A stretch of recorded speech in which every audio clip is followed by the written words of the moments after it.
ഫാൻസിനെ തൃപ്തിപ്പെടുത്തുന്ന ഒന്ന് നിർത്തണം. ഞാനൊരു ഫാനാണ്, എന്നെ തൃപ്തിപ്പെടുത്തേണ്ട കാര്യമില്ല. നമുക്കിപ്പോൾ വേണ്ടത് പുതിയൊരു വിജയനെയാണ്. നമ്മൾ സ്ഥിരം കണ്ടു വന്നിരിക്കുന്ന ആക്ഷൻ കാണിക്കുന്നതും ഇങ്ങനെ കാണിക്കുന്നതൊന്നും നമുക്ക് ആവശ്യമില്ല. അറ്റ്ലീസ്റ്റ് നമ്മൾ ഇത്രയൊക്കെ ഒരു സ്റ്റാർഡം കീപ്പ് ചെയ്യുന്ന ഒരാൾ ഒരു കഥ കേൾക്കുമ്പോഴത്തേക്കും അവർക്കൊരു തോന്നൽ വേണ്ടേ? അല്ലെ,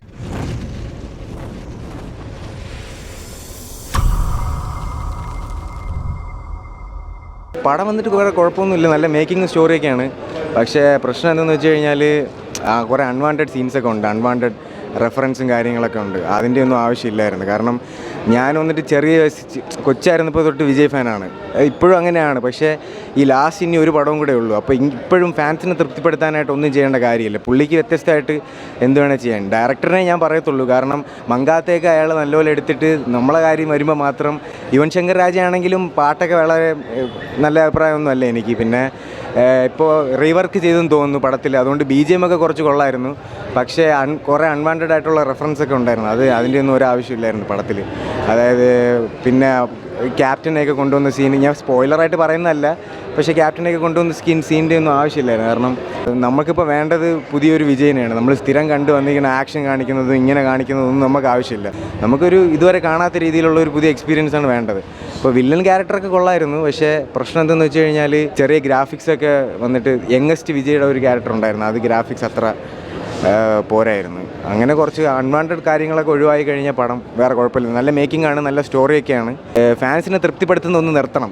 ഞാനൊരു ഫാനാണ്, എന്നെ തൃപ്തിപ്പെടുത്തേണ്ട കാര്യമില്ല. ഞങ്ങൾക്ക് ചെറുതിൽ തൃപ്തിപ്പെടുത്താനുള്ള സിനിമകളൊക്കെ ഒരുപാട് തന്നു പുള്ളി. പിന്നെ വേണ്ടത് വെറൈറ്റി ആയിട്ട് എന്തെങ്കിലും ചെയ്യും. ഇനി ഒരു പടവും കൂടെ ഉള്ളൂ, അതെങ്ങനെയെങ്കിലും നന്നായിട്ട് ചെയ്താൽ മതി എന്നുള്ളതേ ഉള്ളൂ. വേറെ ഒന്നും കൂടുതൽ പറയാനില്ല. എന്തൊക്കെ പറയണമെന്ന് വെച്ചാൽ കുറച്ചുകൂടെ മിക്സ്ഡ് ഇമോഷൻസിലൂടെയാണ് ഞാൻ പോകുന്നത്. സിനിമയുടെ ഫസ്റ്റ് ഹാഫിൽ സിനിമ തുടങ്ങുമ്പോഴത്തേക്കും ഒരു യൂഷ്വൽ നമ്മുടെ ഒരു വിജയ് സിനിമയിൽ അദ്ദേഹത്തിൻ്റെ ഒരു ചാമിങ് ആയിട്ടുള്ള കുറച്ച് കാര്യങ്ങളെല്ലാം സിനിമയിലേക്ക് വരുന്നുണ്ട്. പിന്നെ അതിനുശേഷം പെട്ടെന്ന് സിനിമ ഒരു 360 ഡിഗ്രി ടേൺ എടുത്തിട്ട് വേറൊരു തലത്തിലേക്ക് പിന്നെ സിനിമ പോവുകയാണ് ഫസ്റ്റ് ഹാഫ്. പിന്നെ ഫസ്റ്റ് ഹാഫ് ഭയങ്കര ഒരു സ്ലോ പേസിലൂടെയാണ് പോയത്. പിന്നെ ഫസ്റ്റ് ഹാഫിലൊരു പ്രശ്നം എന്താണെന്ന് വെച്ച് കഴിഞ്ഞാൽ നമ്മൾ ഇപ്പം ചില കുറച്ച് കോമഡി സീൻസ് ഉണ്ട്. അതായത് നമ്മൾ യൂട്യൂബിലും ഇൻസ്റ്റാഗ്രാമിലും ഒക്കെ കണ്ട് പഴകിയ ഒരു കാരണം ആ കോമഡി അറിയാത്തവരായിട്ട് ഇന്ത്യയിൽ ഒരാൾ പോലും കാണില്ല. കാരണം നമ്മൾ ഒരാൾ ചെയ്ത് അത് വീണ്ടും റീക്രിയേറ്റ് ചെയ്ത് അത് ഏകദേശം കഴിഞ്ഞ 2-3 വർഷമായിട്ട് നമ്മൾ യൂട്യൂബിൽ സ്ഥിരം കാണുന്ന ഒരു ഷോർട്സാണ്. അപ്പം അതിൻ്റെ കോമഡി പിന്നെ അങ്ങനത്തേത്. പിന്നെ നമ്മളൊരു സീൻ കാണുമ്പോൾ അടുത്ത സീൻ എന്താണെന്ന് ഭയങ്കര പ്രഡിക്റ്റബിൾ ആയിട്ടായിരുന്നു ഫസ്റ്റ് ഹാഫ് ഇൻ്റർവെൽ ആയപ്പോഴത്തേക്കും ഓക്കെ അറ്റ്ലീസ്റ്റ് ഒരു 50-50 ഒരു ചാൻസ് കൊടുക്കാമെന്നുള്ളൊരു ഇതുണ്ടായിരുന്നു.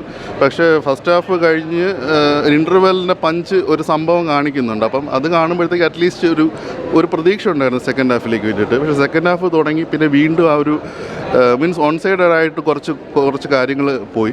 പിന്നെ ഇതിനകത്ത് വരുന്ന പാട്ടുകളെല്ലാം നമ്മൾ ഓൾറെഡി ഇറങ്ങിക്കഴിഞ്ഞതിന് ശേഷം കുറച്ച് നെഗറ്റീവ് അഭിപ്രായം ഉണ്ടായിരുന്നു. അപ്പോൾ തിയേറ്ററിനകത്ത് യാതൊരു വിധത്തിലുള്ളൊരു പഞ്ച് ഈ ഒരു പാട്ടുകൾക്ക് തരാൻ സാധിച്ചിട്ടില്ല. കുറച്ച് ക്യാമിയോസ് ഉണ്ട്. ആ ക്യാമിയോസിന് തരേണ്ട നമ്മൾ യൂഷ്വലി ഒരു വിജയ് സിനിമയിൽ ആ ഒരു ക്യാമിയോ വന്നു കഴിഞ്ഞാൽ ആൾക്കാർ സീറ്റിൽ നിന്ന് എണീറ്റ് നിന്ന് കൈയടിക്കേണ്ട ഒരു ക്യാമിയോയ്ക്ക് പോലും ആ ഒരു പഞ്ച് തരാൻ കഴിഞ്ഞില്ല. കാരണം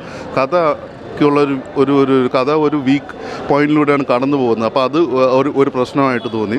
പിന്നെ അങ്ങനെ കുറേ പ്രശ്നങ്ങളുണ്ട്. കാരണം കഥയിൽ നമ്മൾ പിന്നെ ഇതൊരു കംപ്ലീറ്റ്ലി ഒരു ന്യൂ ഒരു ഇതാണെന്ന് പറയാൻ പറ്റില്ല. വിജയുടെ തന്നെ വേറൊരു സിനിമയിൽ നമ്മൾ ഇങ്ങനത്തെ ഞാൻ പറയുന്നത് സിനിമയുടെ കഥയോ കാര്യങ്ങളല്ല, ഒരു ക്രക്സ് കുറച്ച് കാര്യങ്ങളുണ്ട്. അത് നമ്മൾ ഓൾറെഡി കണ്ടതാണ്. പക്ഷേ ഇനി ഒരു പോസിറ്റീവ് സൈഡ് പറയാനാണെങ്കിൽ വിജയുടെ ഭാഗത്ത് നിന്ന് കുറച്ച് എഫേർട്ട് എടുത്തിട്ടുണ്ട് ഈ ഒരു ക്യാരക്ടേഴ്സിന് വേണ്ടിയിട്ട്. പിന്നെ അതുപോലെ തന്നെ എനിക്ക് വ്യക്തിപരമായിട്ട് ട്രെയിലർ കണ്ടപ്പോൾ ഒരു തോന്നലുണ്ടായിരുന്നു ഇനി അറ്റ്ലീസ്റ്റ് മാനാടൊക്കെ എടുത്ത ആയതുകൊണ്ട് ഒരുപക്ഷെ ഇതൊരു ടൈം ട്രാവൽ സ്റ്റോറി ആയിരിക്കുമ്പോൾ ടൈം ട്രാവൽ സ്റ്റോറി അല്ല, ഇതിന് വ്യക്തമായിട്ടുള്ള വേറൊരു സെപ്പറേറ്റ് ആയിട്ടുള്ള കഥയുണ്ട്. അപ്പോൾ അതിൻ്റെ ഒരു കഥയിലൂടെയാണ് പോകുന്നത്. പിന്നെ വീണ്ടും അതായത് സിനിമ എവിടെയെങ്കിലുമൊക്കെ ഒരു പ്രതീക്ഷ തരുമെന്ന് തോന്നൽ ഉണ്ടാക്കുമ്പോഴത്തേക്ക് വീണ്ടും കഥയിൽ നമ്മൾ എക്സ്ട്രീംലി പ്രഡിക്റ്റബിൾ ആയിട്ടുള്ള ഒരു കാര്യം കൊണ്ടുവന്നിട്ട് അത് താഴെ പോകും. പിന്നെ വിജയുടെ തന്നെ ഒരു അവതാരമുണ്ട്. അതിലൊന്ന് DAging, പക്ഷേ എനിക്കത് ഭയങ്കര പ്രശ്നമായിട്ട് എനിക്ക് തോന്നിയില്ല.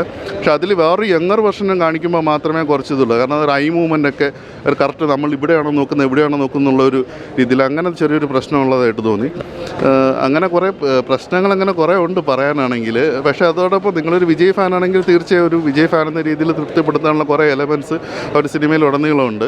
പിന്നെ ചിലർ പറയും അത് റിപ്പീറ്റേഷനാണ്. അദ്ദേഹത്തിൻ്റെ യൂഷ്വൽ അറിയാമല്ലോ, കുറേ സിനിമകളിൽ റിപ്പീറ്റേഷനായിട്ട് വരുന്ന കുറച്ച് കാര്യങ്ങൾ ഇതിനകത്ത് വരുന്നുണ്ട്. ചെയ്തിട്ടുണ്ട്. ഓക്കെ, പക്ഷേ നമ്മൾ പ്രതീക്ഷിച്ച ഒരു സംഭവം വിജയ് മൂവി വരാറ് ഒരു ഫെസ്റ്റിവൽ എന്ന രീതിയിലൊക്കെയാണ്. കാരണം ഇന്ന് ഞാൻ രാവിലെ വന്നപ്പോഴത്തേക്കാണ് ന്യൂ തിയേറ്ററിൻ്റെ ഫ്രണ്ടിലൊക്കെ പ്രത്യേകിച്ച്, കാരണം അത്രയ്ക്ക് ആൾക്കാർക്ക് പ്രതീക്ഷയുണ്ട്. ഇപ്പം പല ഫാൻസും തുറന്ന് പറഞ്ഞു തുടങ്ങി. കാരണം അറ്റ്ലീസ്റ്റ് ഇത് ലാസ്റ്റ് ഇനി ഒരു സിനിമ കൂടെ വരാനുള്ളൂ. അദ്ദേഹത്തിൻ്റെ ഭാഗത്ത് നിന്ന് അദ്ദേഹത്തിന് അഭിനയിക്കാനുള്ള കഴിവൊക്കെ ഉണ്ട്. ഈ സിനിമയിലും കുറേയിടത്ത് നല്ല രീതിയിൽ അദ്ദേഹം പെർഫോം ചെയ്യുന്നുണ്ട്. പക്ഷേ കഥ തന്നെയാണ് സിനിമയുടെ മെയിൻ വില്ലനായിട്ട് വരുന്നത്. നമുക്ക് എക്സ്ട്രീംലി പ്രഡിക്റ്റബിളായിട്ട് കുറേ ക്ലീഷേ ആയിട്ടുള്ള കുറേ കാര്യങ്ങൾ, നമ്മൾ ഒരു ട്വിസ്റ്റും ഇതൊക്കെ വരുമ്പോഴത്തേക്കും നമുക്കറിയാം ഒരു യൂഷ്വൽ സ്റ്റോറിയിൽ വരാനുള്ളൊരു ട്വിസ്റ്റ് മാത്രമേ ഇതിനകത്ത് വരുന്നുള്ളൂ. പിന്നെ ലോജിക്കിൻ്റെ കുറേ പ്രശ്നമുണ്ട്, ഓവർ ദ ടോപ്പ് ആക്ഷൻ കുറച്ചുണ്ട്. ഇന്നത്തെ കാലത്ത് അതൊക്കെ പ്രേക്ഷകർ അക്സെപ്റ്റ് ചെയ്യുമെന്ന് അറിയില്ല. കാരണം തമിഴ് സിനിമകളിൽ തന്നെ ഒരു വലിയൊരു ചേഞ്ച് ഓവറിൽ വന്നുകൊണ്ടിരിക്കുകയാണ്. തെലുങ്ക് സിനിമയാണ് ഇപ്പോഴും ആ ഒരു ഓവർ ദ ടോപ്പ് ആക്ഷനിൽ നിൽക്കുന്നത്. അപ്പോൾ ആ രീതിയിൽ കുറച്ച് ഓവർ ദ ടോപ്പ് ആക്ഷൻസ് ഉണ്ടായിരുന്നു. അപ്പം അങ്ങനെ കുറേ പ്രശ്നങ്ങളുണ്ട്. പിന്നെ അറ്റ്ലീസ്റ്റ് വിജയുടെ എനിക്കൊരു സ്ക്രീൻ പ്രസൻസ് എനിക്ക് നല്ല രീതിയിൽ ഇഷ്ടപ്പെട്ടു. അദ്ദേഹം ചെയ്ത ഒരു ക്യാരക്ടറിന് ഇഷ്ടപ്പെട്ടു. പിന്നെ അവസാനമായിട്ട് എനിക്ക് പറയാനുള്ളത്, അറ്റ്ലീസ്റ്റ് നമ്മൾ ഇത്രയൊക്കെ ഒരു സ്റ്റാർഡം കീപ്പ് ചെയ്യുന്ന ഒരാൾ ഒരു കഥ കേൾക്കുമ്പോഴത്തേക്കും അവർക്കൊരു തോന്നൽ വേണ്ടേ? അല്ല, ഇത് നമ്മൾ ഓൾറെഡി കണ്ടതാണല്ലോ കുറേ, ഇങ്ങനത്തെ എന്തെങ്കിലും വ്യത്യസ്ത ഒരു എലിമെൻറ്റ്സ് കൊണ്ടുവരട്ടെ. ഇപ്പോൾ രജനീകാന്ത് തന്നെ എന്തോരം സ്റ്റെപ്സ് എടുത്തിട്ടുണ്ട് വ്യത്യസ്തതകൾ ചെയ്യാൻ വേണ്ടിയിട്ട് അദ്ദേഹം ചെയ്ത റോളുകൾ. ചിലപ്പോൾ സിനിമകൾ നല്ല രീതിയിൽ വന്നില്ലെന്നില്ല. അറ്റ്ലീസ്റ്റ് ഒരു വ്യത്യസ്തതയ്ക്ക് വേണ്ടി എന്തെങ്കിലും ട്രൈ ചെയ്യാമായിരുന്നു എന്നെനിക്ക് തോന്നുന്നു. ഒൺ സൈഡ് എനിക്ക് കൂടുതൽ നെഗറ്റീവ്സ് ഉണ്ട് പറയാനായിട്ട്. പക്ഷേ വിജയ് എന്നുള്ളൊരു ചാമിങ് അതിപ്പോഴും നഷ്ടപ്പെട്ടിട്ടില്ല അദ്ദേഹത്തിന്. ആ ഒരു സംഭവം അദ്ദേഹം ഫുൾ ഓൺ കീപ്പ് ഓൺ ചെയ്യുന്നുണ്ട്. അപ്പോൾ അങ്ങനെ ഒരു മിക്സ്ഡ് ഒരു അഭിപ്രായമാണ് എനിക്ക് വ്യക്തിപരമായിട്ട് പറയാനുള്ളത് ഈ സിനിമയെ പറ്റിയിട്ട്.